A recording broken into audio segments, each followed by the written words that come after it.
power. Now think about the hope of his calling. We've explained in the past that the Bible does not use the word hope in the same way that we use the word hope. A hope is only as good as what it is based on. If you're basing your hope on something good, well, then you have a really good hope. But if you're basing your hope on something really iffy, then you don't have a very good hope, right? All of the world's hopes are based on possibilities and probabilities.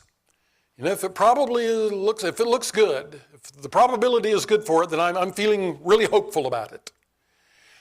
But the Bible hope, God's hopes, are not based on probabilities.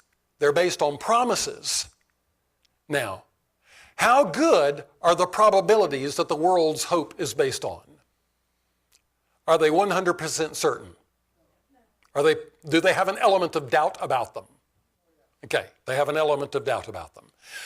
How certain are the promises that God's hopes are built on?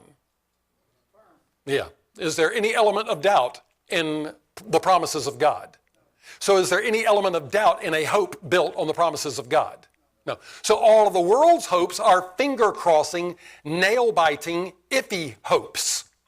That's not how the Bible uses the word hope.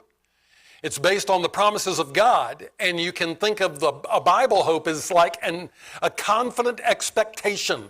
You can bank on it. You can count on it. You can live in total confidence that this is going to happen. And for example, God, he says that he wants us to have a great hope about our calling. We don't worry about whether or not we are the called according to his purpose.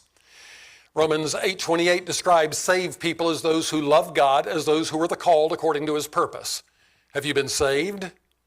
Okay, then God calls you a person who loves God. And God calls you a person who is called according to his purpose. You have the high calling of salvation.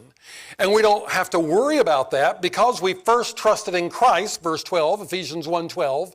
He says those who first trusted in Christ, because of that, we're predestined to all of the blessings of salvation in verse number 11. And so this is a certain hope. And this is this kind of hope is all or nothing.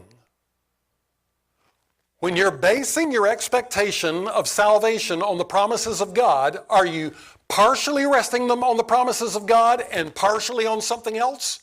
Or are you resting the whole hope of your salvation on the promises of God? Yeah, you're either totally invested in trusting him or you're just not. So it's an all or nothing kind of a hope. You either have an absolute confidence it's going to happen or you have no hope. In fact, in Ephesians chapter 2, we'll glance over to chapter 2, verse number 12. He's talking about back when you were lost, verse 12, that at that time ye were without Christ, being aliens from the commonwealth of Israel, and strangers from the covenants of promise, having what?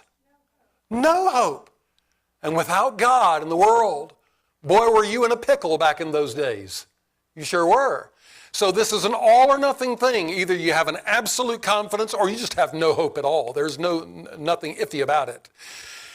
And then